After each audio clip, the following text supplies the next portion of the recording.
we're going to bring up Kim. So Kim trained in aerial skills because she was afraid of heights. So we already know she's good at overcoming her fears. And she has also, as a kid, had bugs and frogs as pets. So we know she's a lover of all things. And she knits to relax. Scarves and stuff. Yeah, right? It is nice. I don't think that's like weird or interesting, but you'll have to tell us why. All right, welcome up Kim. Let's hear what she has to say.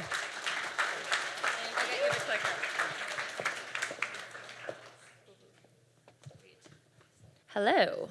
Hi, everyone. So, yes, my name is Kim. I'm the co-founder at Blank, and I trained in aerial silks. It's like where you climb up in like Cirque du Soleil. And I did it to get over my fear of heights, but I kind of quit once you had to start going past 20 feet because that was just too much for me. I thought I was going to die. So, I'm going to talk to you guys a little bit about who I am. That's me, if you can't tell. So I actually grew up doing arts. I was involved in dance and acting and all things on the stage. This is all going to be important at some point in the rest of this talk, but I grew up doing dance. I ended up dancing across the world. I toured Germany. I went to dance in Macau, China. I lived there for a couple months.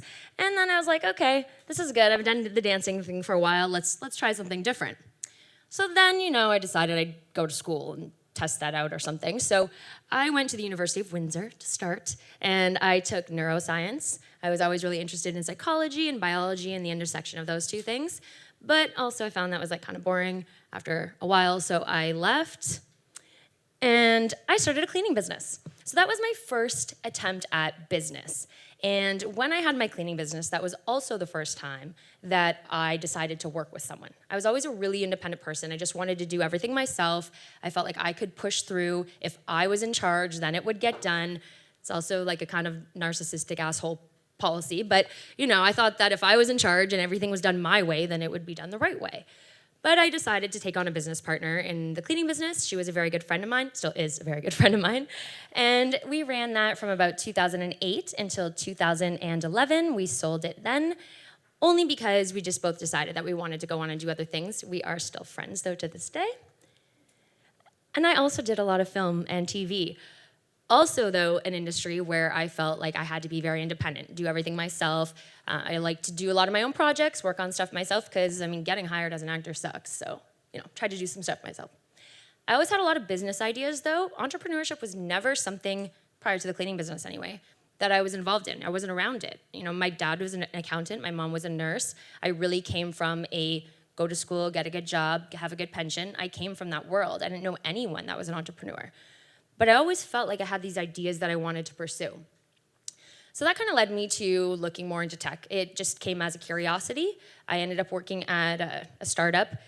That startup was kind of shady and it was actually really fucked up. I can say that. It was really fucked up. But I stayed there for about 8 months. I learned a lot about the app mobile world and about the startup world, more so what I didn't want to do. But anyway, I was there for a little while. So to learn what I really wanted to do, I went to things like this. I went to a lot of networking events.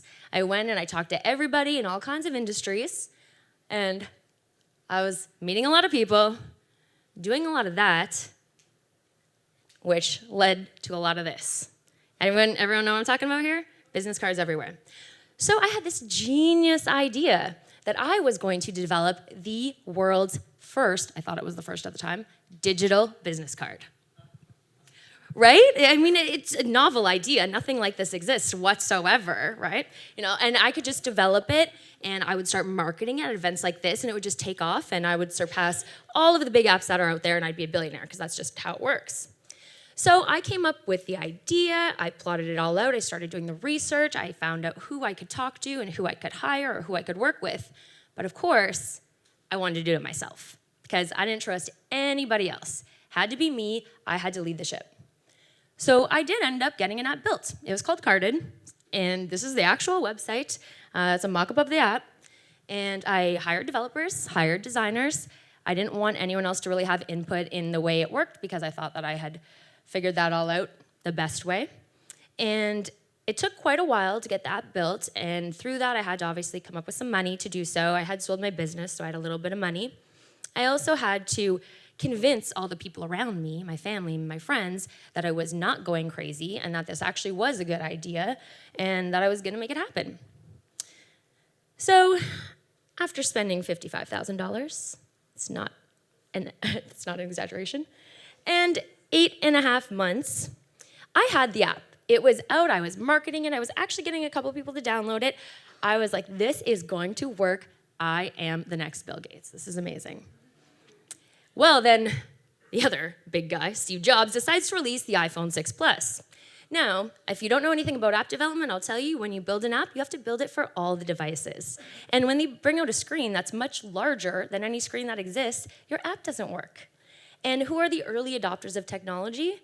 Also the early adopters of apps. So that meant that everyone that wanted to use my app couldn't. And not only that, when they tried, I looked like an idiot because it just wouldn't work. So I had this problem now where I needed to create a new version of the app. I had to do iterations. I had to innovate on the idea. And I had no more money left. I mean, $55,000 is a lot of money. I had no more money left. I did not know what to do. You might think, Kim, get a business partner. No, I was frustrated, but I did not want to get a business partner. I still, at that point, thought, still on me. I gotta do this myself, so I'm gonna try to figure out a way. So I picked myself up, and I started pitching. I went and talked to investors. I tried to set up meetings with people I knew that had money. You know, they would say it's a good idea, but no one really wanted to trust me. I wasn't a developer. I actually pitched to the DMZ. I don't know if they're here tonight, but I pitched to the DMZ. I got to the very last round. They gave me a lot of good feedback, one of which is that I had a lot of spelling mistakes in my slide. But other than that, they did give me a lot of good feedback, but I didn't get in. I pitched to other accelerators, also didn't get in. So this was a point where I really had to reassess what I was doing. I didn't mention it before, but a large part of that $55,000, yes, some came from me, but a large part of it came from money that went to my dad and our family because my mom had passed away. So I felt like I did have an obligation to make something of this. At this point now, we're probably a year and 2 months into my journey of developing Carded.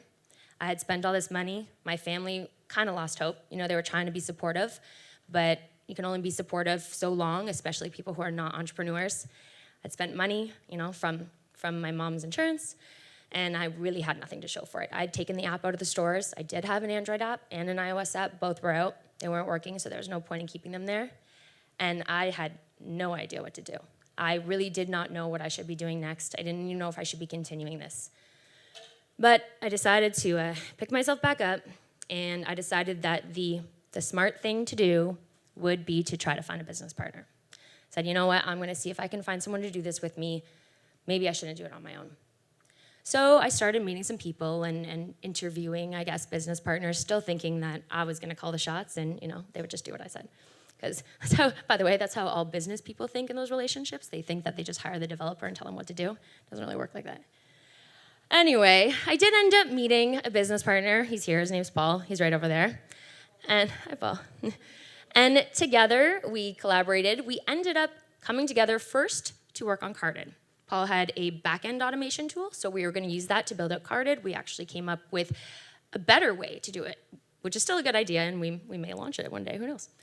However, in collaboration, we decided that it would be a cool idea to try to automate the entire app process. So that's what we had been working on for the last year and a half, and we do have that now, so that's called Blank, and that is a platform where you can automate your app development. After going through, you know, a year and a half of trying to build an app as someone that was not a developer and spending all the money, having everyone around me basically give up hope that I would ever launch anything, I thought that this would be a good way to help not only alleviate my pain, but alleviate other people's pain as well. So this is where that story comes full circle. There is a bit of a happy ending. This is actually the second version of Carded that was built through our Blank platform. So this is completely automated. What took me $55,000 and 8.5 months to hire someone to build, that ended up not even working in the end, we built it in under an hour, maybe, and for free. So, yeah, I mean, it's pretty cool. At the time, you know, ask me a year and a half ago, I would have been pretty mad about the $55,000, but now I guess it's a decent investment into progression. I will say though, you know, it's still not everyone in my life is still is a believer. You know, it's still going to take a while to get them back on board and believe that this is going to happen. I, as I said, do come from a family of non-entrepreneurs, so they tend to get scared when things don't go well. They get really scared when things don't go well for 2.5 years.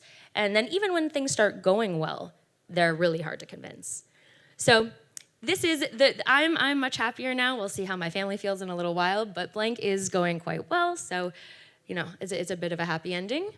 And what I learned is that even if you have what you think is the best idea in the world, ideas ain't shit. I don't like saying ain't, but they really aren't. Ideas are worth nothing. And unless you can execute on your idea and actually make something happen and get customers or get users or gain traction, whatever the goal is, you have nothing. So I thought that I was almighty and that I should be doing everything myself, but the truth is that was the worst way I could have gone about it. Of course, you know, it ended up okay, but moving forward, I don't think I would ever go into something again thinking that I know everything and that it should only be done by me. I think having a business partner not only helps you bounce ideas off each other, helps you guys can manage your expectations better, you can pick up each other's slack depending on who has better skills and what, but at the end of the day, you really have a support system. You have a built-in support system that I personally don't have outside of that. So what I learned was to get a business partner and to not spend $55,000 making it up. That's all. That's also my Instagram handle.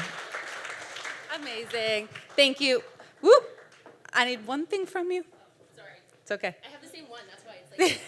You're just like just walk around it within your pocket, you know? All right. Thank you, Kim. Amazing.